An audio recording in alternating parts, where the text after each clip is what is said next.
Hello everybody, and once again welcome back to Tech and Crypto's YouTube channel. Today in this video I'm going to show you how you can choose interests in Bing app, so make sure you follow my step till the end.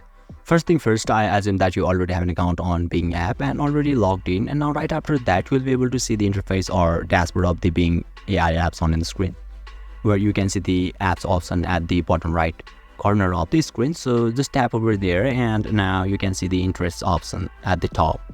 So you simply need to select that option, and now you can select or choose interest in here. So basically this is how you can choose interest in Bing app.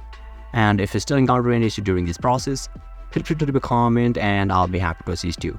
If you found this video helpful, please give it a thumbs up, and if you are new to this channel, make sure to hit the subscribe button and set the bell icon to on so that you can stay updated with our latest content. Thank you for watching, and I'll see you next time.